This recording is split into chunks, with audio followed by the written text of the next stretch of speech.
Why are there Chinese troops in Belarus? Strategic genius, Danny. I'm sorry.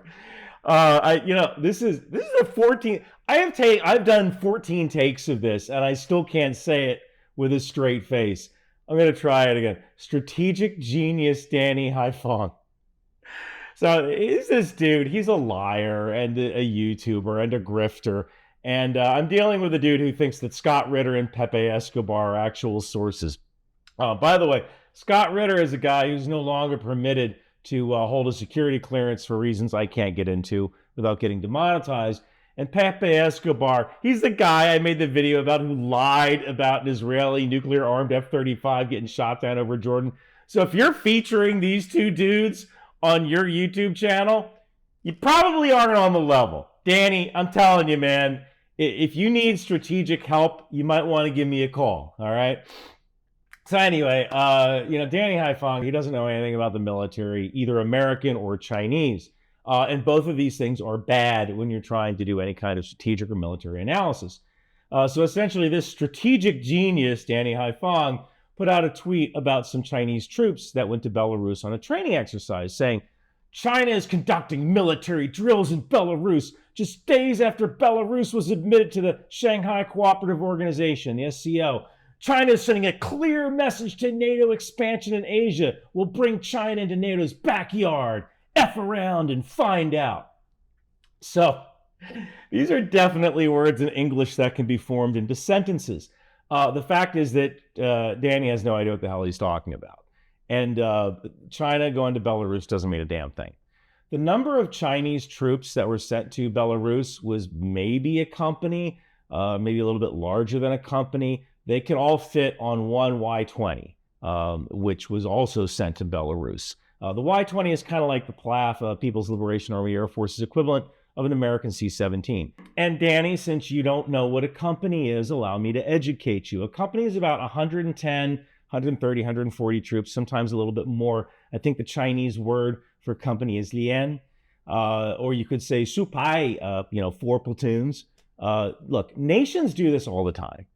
Nations send troops from one country to another to do joint training exercises constantly. Anyway, this PLA unit is in Belarus for a joint operation called Eagle Assault, which is this anti-terrorism exercise. And this is not uncommon. I think Belarusian troops went to China in 2018 to do some exercises. So claiming this is F around and find out, or claiming that this is escalation like this other strategic genius did, this is not the flex you think it is. More people are employed at the average Costco than China sent to Belarus. And, partner nations send troops to do joint training all the time. Like literally right now, a similar number of Iowa National Guard troops are in Slovenia for a cyber exercise. This is as of July 10th, which was yesterday. This is not escalation with Russia sending a bunch of Iowa National Guard cyber troops to Europe to do an exercise in Slovenia. This is just a normal training rotation that everyone can enjoy and everyone gets something out of. Sending a company of troops for a training exercise is pretty darn common because that's kind of like the most efficient package of troops that can be sent someplace. They can all usually fit on one airplane. They can operate independently, and they still have a small enough footprint and an easily transportable footprint while being large enough to have different skill sets inside this company. And also, everybody has fun when you do these joint exercises going to another country. You get to experience another country. You get to see how their army works. You might shoot their weapons. You might trade patches. You're probably going to have a soccer game. Word of advice, do not play soccer with the Colombians or the Egyptians. They will wipe the floor with you, all right? But those interactions, those soccer games, shooting their weapons, getting their jump wings, it's interactions that build relationships. And this is beneficial to armies. The Chinese are going to have a blast in Belarus. They're probably going to get some time off, and these dudes will go to Minsk, and they'll be telling stories about bar hopping in Minsk for years. Hey, Kim, remember when we were in Minsk and you were hitting on that blonde girl and her boyfriend came over and Chang was all flexing like Yo, your girl, she just wants some spicy meat dumplings, bro. She just needs a little flavor after eating that bland-ass Drac Nicky all the time. You know, like, I don't care what country you're from. Soldiers are soldiers. And these PLA troops are going to have a great time. I hope they have a great time. And, you know, to put this Chinese operation into perspective, I want to talk about how the U.S. rotates brigades into Europe.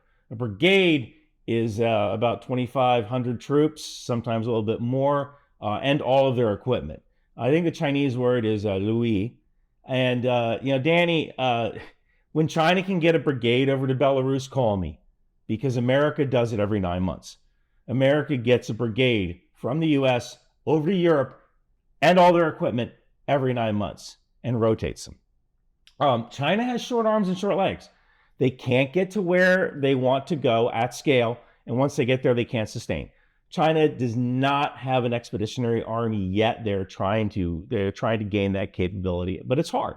It is hard to maintain an expeditionary army. There's only 4 armies in the world that have an expeditionary army: the U.S., Great Britain, France, and Russia. That's it. And China's trying to gain that capability. And the U.S. does this all the time.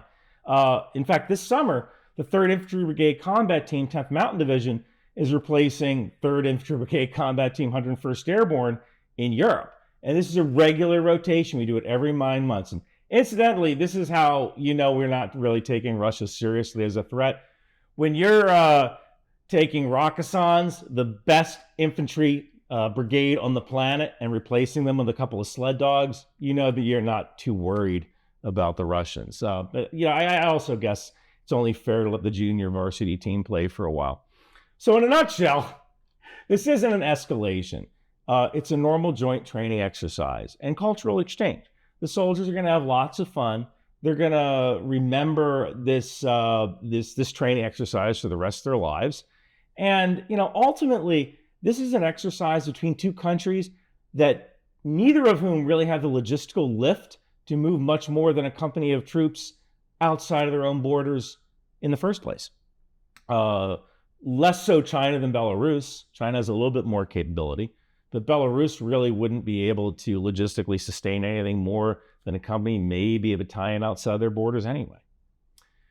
So, hey, you know that Ukraine is going to have F-16s in the air this summer?